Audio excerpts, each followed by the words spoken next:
মামা, সেই তোমাদের স্কুলে নিয়ে যাওয়া হলুদ চাউমিনের গল্পটা একটু বলো না। হলুদ চাউমিনের গল্প?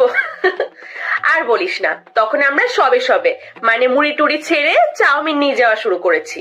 চাউমিন কিন্তু রোজ দিত না দিদা, বুঝলি তো, মাঝে মাঝে দিত।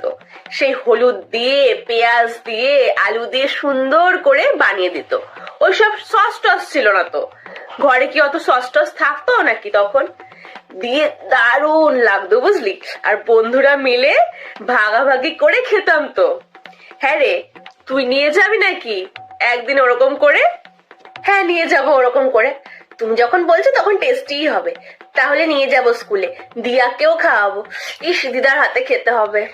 মামার বাড়ি যাবো যখন মনে করে দেবে তো, দিদাকে বলবো বানিয়ে দিতে। দিদার এখন বয়স হয়েছে, দিদা কি আর অত পারে নাকি? যাকগে, তোকে আমি ভালো করে এখন বানিয়ে দেবো, খাবি? অল্প করে একটু বানিয়ে দিই। ঠিক আছে, এখন তাহলে অল্প করে বানিয়ে দাও। একটু ডিম দেবো ওতে? হ্যাঁ, ডিম দাও। ডিম দিলে তো এমনিই টেস্টি হবে। দিদা মাঝে মাঝে ডিম দিয়ে বানিয়ে দিত, জানিস তো।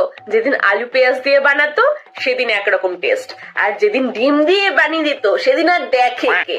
বাবা, কখন টিফিন খাবো সেই আনন্দে ক্লাসের দিকে আর কোনো মনই নেই। মায়ের হাতে খাবারের স্বাদ একটা আলাদা বুঝলি। সে হলুদ চাউমিন হোক, সাদা চাউমিন হোক, সস দেওয়া চাউমিন হোক, ওটা হচ্ছে মায়ের হাতের ভালোবাসা। তুই বস, আমি গরম গরম বানিয়ে আনি। মায়েদের ছোটবেলার স্মৃতি, আলু দিয়ে, পেঁয়াজ দিয়ে হলুদ চাউমিন।